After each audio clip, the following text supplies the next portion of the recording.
শ্রীলঙ্কা, বাংলাদেশ, নেপালের পর এবার জেনজি আন্দোলন ভারতে। তাই প্রশ্ন জেগেছে, এবার কি গদি হারাবেন মোদি? চিন্তার ভাঁজ স্পষ্ট হয়ে উঠেছে মোদি সরকারের কপালে। তবে কি এবার নরেন্দ্র মোদিকেও পালাতে হবে ভারত ছেড়ে? এমনিতেই যুক্তরাষ্ট্রের সাথে বেশ টানাপোড়েন চলছে মোদি সরকারের। এর মধ্যে অভ্যন্তরীণ উষ্ণতা বৃদ্ধি কোনো ভালো লক্ষণ নয় ভারতের জন্য। কোনো বিশেষজ্ঞ তো ভারতে সেনা অভ্যুত্থানের কথাও বলছেন, কারণ দীর্ঘদিন ক্ষমতায় থেকে বিরোধী দল ও মতকে দমন করে আসছে মোদি সরকার, যা সেনাদের অন্দরমহলেও নাকি আলোচনা সমালোচনার সৃষ্টি করেছে। মাত্র এক বছরের মধ্যে ভারতের আশেপাশে যা ঘটছে তা ভারতের কাছে, ভারতের শাসক শ্রেণীর কাছে খুবই চিন্তার বিষয়। শ্রীলঙ্কা থেকে বাংলাদেশ আর এখন নেপাল পর্যন্ত ভারতের প্রায় সব প্রতিবেশী রাষ্ট্রে রাজনৈতিক পালাবদল হচ্ছে গণবিক্ষোভ বা গণ অভ্যুত্থানের মধ্য দিয়ে। এবং সেগুলো যখন শুরু হচ্ছে, বোঝাও যাচ্ছে না যে ওই ছোট্ট ইস্যুগুলো হঠাৎই এক বিরাট চেহারা নেবে।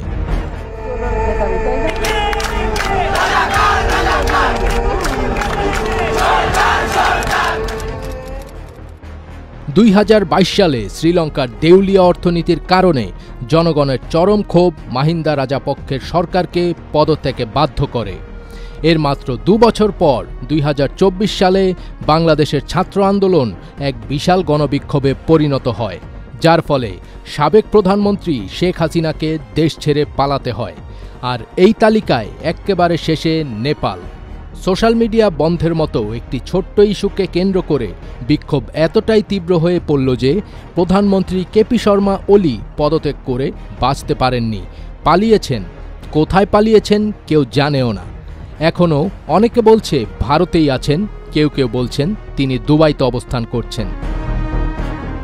দক্ষিণ এশিয়ার রাজনীতিতে যেন শুরু হয়েছে ডমিনো ইফেক্ট। নেপালে যখন জেনারেশন জেডের তরুণদের বিক্ষোভে দেশ কাঁপছে, ঠিক সেই সময় ভারতের বিহার রাজ্যেও ছাত্র তরুণদের আন্দোলনে রাজপথ প্রকম্পিত হয়ে উঠেছে। বিহারে হাজার হাজার চাকরি প্রত্যাশী তরুণ শিক্ষক নিয়োগে শূন্যপদ কমানোর প্রতিবাদে রাজপথে নেমে এসেছেন।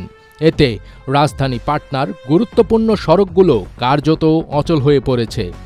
গত 9 সেপ্টেম্বর মঙ্গলবার সকাল থেকে প্রায় 3000 বিক্ষোভকারী তরুণ পাটনা কলেজ প্রাঙ্গণে জড়ো হয়ে মুখ্যমন্ত্রী নীতিশ কুমারের বাসভবনের উদ্দেশ্যে মিছিল শুরু করেন। কেতন মার্কেট, বকরগঞ্জ, গান্ধী ময়দান ও ডাকবাংলো স্কয়ার হয়ে শহর জুড়ে ছড়িয়ে পড়ে এই বিক্ষোভ। এখন প্রশ্ন হলো, তবে কি এবার ছাত্র আন্দোলনে মোদি সরকারের বিতাড়িত হওয়ার পালা? এর সঠিক উত্তর তো সময়ই বলে দিবে। ফজবির তাজ, ATN বাংলা।